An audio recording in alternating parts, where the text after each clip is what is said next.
Chapter 14. It was much the same, this memory, though the hill seemed to be a different one, steeper, and the snow was not falling as thickly as it had before. It was colder also, Jonas perceived. He could see, as he sat waiting at the top of the hill, that the snow beneath the sled was not thick and soft, as it had been before, but hard and coated with bluish ice. The sled moved forward, and Jonas grinned with delight, looking forward to the breathtaking slide down through the invigorating air. But the runners this time couldn't slice through the frozen expanse as they had on the other snow-cushioned hill. They skittered sideways, and the sled gathered speed. Jonas pulled at the rope, trying to steer, but the steepness and speed took control from his hands, and he was no longer enjoying the feeling of freedom, but instead, terrified, was at the mercy of the wild acceleration downward over the ice. Sideways, spinning, the sled hit a bump in the hill, and Jonas was jarred loose and thrown violently into the air. He fell with his leg twisted under him and could hear the crack of bone. His face scraped along jagged edges of ice, and when he came at last to a stop, he lay shocked and still, feeling nothing at first but fear. Then the first wave of pain. He gasped. It was as if a hatchet lay lodged in his leg, slicing through each nerve with a hot blade. In his agony he perceived the word fire, and felt flames licking at the torn bone and flesh. He tried to move and could not. The pain grew. He screamed. There was no answer.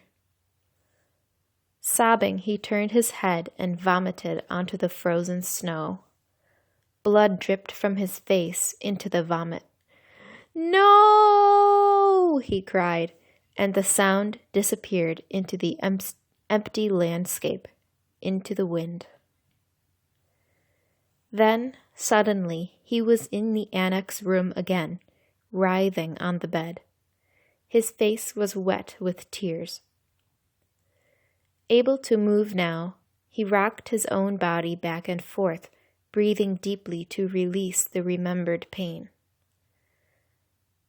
He sat and looked at his own leg, where it lay straight on the bed, unbroken.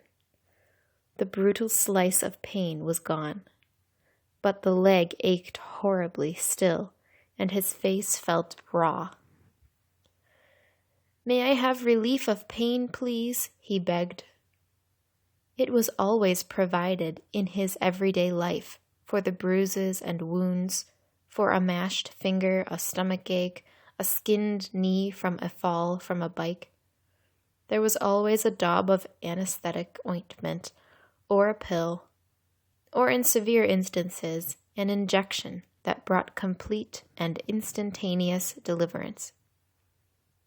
But the giver said no, and looked away. Limping, Jonas walked home, pushing his bicycle, that evening.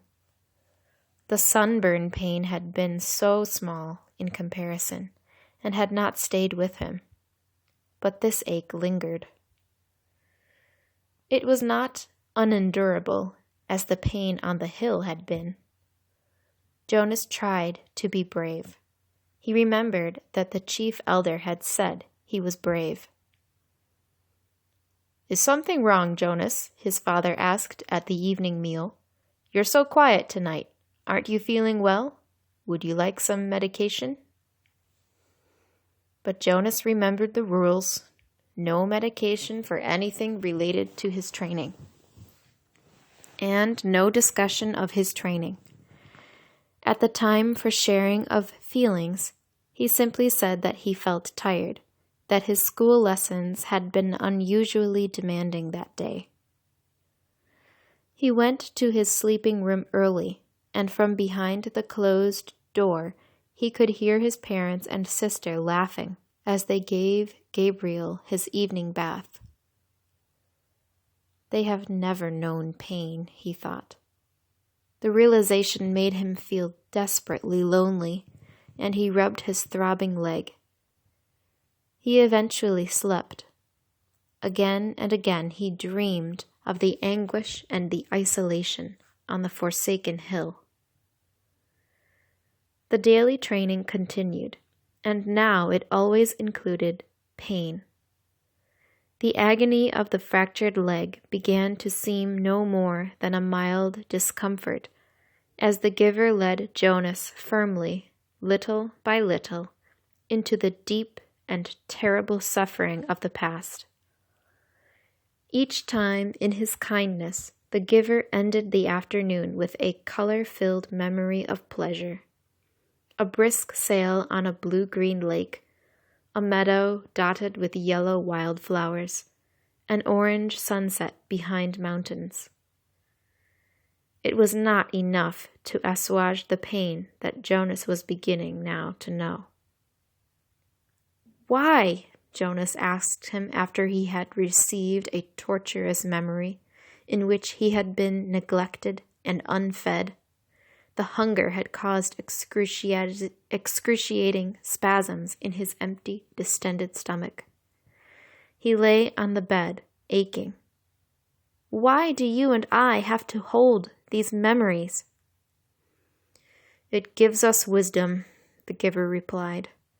"Without wisdom, I could not fulfill my function of advising the committee of elders when they call upon me." "But what wisdom do you get from hunger?" Jonas groaned. His stomach still hurt, though the memory had ended.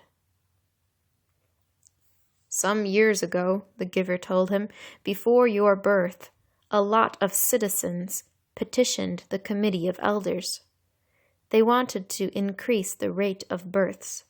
They wanted each birth mother to be assigned 4 births instead of 3. So that the population would increase and there would be more laborers available." Jonas nodded, listening. "That makes sense. The idea was that certain family units could accommodate an additional child." Jonas nodded again. "Mine could," he pointed out. "We have Gabriel this year, and it's fun having a 3rd child." "The committee of elders sought my advice," the giver said. "It made sense to them too, but it was a new idea, and they came to me for wisdom." "And you used your memories?" The giver said yes. "And the strongest memory that came was hunger. It came from many generations back, centuries back. The population had gotten so big that hunger was everywhere. Excruciating hunger and starvation. It was followed by warfare." Warfare? It was a concept Jonas did not know, but hunger was familiar to him now. Unconsciously he rubbed his own abdomen, recalling the pain of its unfulfilled needs. "So you described that to them?" "They don't want to hear about pain. They just seek the advice. I simply advised them against increasing the population." "But you said that was before my birth. They hardly ever come to you for advice. Only when they— what was it you said? When they have a problem they've never faced before. When did it happen last?" "Do you remember the day when the plane flew over the community?" "Yes, I was scared." "So were they. They prepared to shoot it down, but they sought my advice. I told them to wait." "But how did you know? How did you know the pilot was lost?" "I didn't. I used my wisdom from the memories. I knew that there had been times in the past, terrible times, when people had destroyed others in haste, in fear, and had brought about their own destruction." Jonas realized something. That means, he said slowly, that you have memories of destruction, and you have to give them to me too, because I have to get the wisdom. The giver nodded. But it will hurt, Jonas said. It wasn't a question. It will hurt terribly, the giver agreed. But why can't everyone have the memories? I think it would seem a little easier if the memories were shared. You and I wouldn't have to bear so much by ourselves if everybody took a part. The giver sighed. You're right, he said. But then everyone would be burdened and pained. They don't want that. And that's the real reason the receiver is so vital to them and so honored. They selected me and you to lift that burden from themselves. When did they decide that? Jonas asked angrily. It wasn't fair. Let's change it. How do you suggest we do that? I've never been able to think of a way, and I'm supposed to be the one with all the wisdom. But there are two of us now, Jonas said eagerly. Together we can think of something. The giver watched him with a wry smile. Why can't we just apply for a change of rules? Jonas suggested. The giver laughed. Then Jonas too chuckled reluctantly. The decision was made long before my time or yours, the giver said, and before the previous receiver, and he waited. Back and back and back, Jonas repeated the familiar phrase. Sometimes it had seemed humorous to him. Sometimes it had seemed meaningful and important. Now it was ominous. It meant, he knew, that nothing could be changed. The new child Gabriel was growing and successfully passed the tests of maturity that the nurturers gave each month. He could sit alone now, could reach for and grasp small play objects, and he had 6 teeth. During the daytime hours, Father reported, he was cheerful and seemed of normal intelligence. But he remained fretful at night, whimpering often, needing frequent attention. After all this extra time I've put in with him, Father said one evening, after Gabriel had been bathed and was lying for the moment, hugging his hippo placidly in the small crib that had replaced the basket. I hope they're not going to decide to release him. Maybe it would be for the best, Mother suggested. I know you don't mind getting up with him at night, but the lack of sleep is awfully hard for me. If they release Gabriel, can we get another new child as a visitor? Asked Lily. She was kneeling beside the crib, making funny faces at the little one, who was smiling back at her. Jonas's mother rolled her eyes in dismay. No, Father said, smiling. He ruffled Lily's hair. It's very rare anyway that a new child's status is as uncertain as Gabriel's. It probably won't happen again for a long time. Anyway, he sighed, they won't make the decision for a while. Right now we're all preparing for a release we'll probably have to make very soon. There's a birth mother who's expecting twin males next month. Oh dear, Mother said, shaking her head. If they're identical, I hope you're not the one assigned. I am. I'm next on the list. I'll have to select the one to be nurtured and the one to be released. It's usually not hard, though. Usually it's just a matter of birth weight. We release the smaller of the two. Jonas, listening, thought suddenly about the bridge and how, standing there, he had wondered what lay elsewhere. Was there someone there, waiting, who would receive the tiny released twin? Would it grow up elsewhere, not knowing ever that in this community lived a being who looked exactly the same? For a moment he felt a tiny, fluttering hope that he knew was quite foolish. He hoped that it would be Larissa, waiting. Larissa, the old woman he had bathed. He remembered her sparkling eyes, her soft voice, her low chuckle. Fiona had told him recently that Larissa had been released at a wonderful ceremony. But he knew that the old were not given children to raise. Larissa's life elsewhere would be quiet and serene as befit the old. She would not welcome the responsibility of nurturing a new child who needed feeding and care, and would likely cry at night. "Mother? Father?" he said, the idea coming to him unexpectedly. "Why don't we put Gabriel's crib in my room tonight? I know how to feed and comfort him, and it would let you and Father get some sleep." Father looked doubtful. "You sleep so soundly, Jonas. What if his restlessness didn't wake you?" It was Lily who answered that. "If no one goes to tend Gabriel," she pointed out, "he gets very loud. He'd wake all of us, if Jonas slept through it." Father laughed. "You're right, Lily Billy. All right, Jonas, let's try it, just for tonight. I'll take the night off, and we'll let Mother get some sleep too." Gabriel slept soundly for the earliest part of the night. Jonas in his bed lay awake for a while. From time to time he raised himself on one elbow, looking over at the crib. The new child was on his stomach, his arms relaxed beside his head, his eyes closed, and his breathing regular and undisturbed.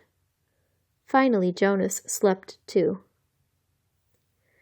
Then, as the middle hours of the night approached, the noise of Gabe's restlessness woke Jonas. The new child was turning under his cover, flailing his arms, and beginning to whimper. Jonas rose and went to him. Gently he patted Gabriel's back. Sometimes that was all it took to lull him back to sleep. But the new child still squirmed fretfully under his hand. Still patting rhythmically, Jonas began to remember the wonderful sail that the giver had given him not long before. A bright, breezy day on a clear turquoise lake, and above him the white sail of the boat billowing as he moved along in the brisk wind. He was not aware of giving the memory, but suddenly he realized that it was becoming dimmer, that it was sliding through his hand into the being of the new child. Gabriel became quiet. Startled, Jonas pulled back what was left of the memory with a burst of will. He removed his hand from the little back and stood quietly beside the crib.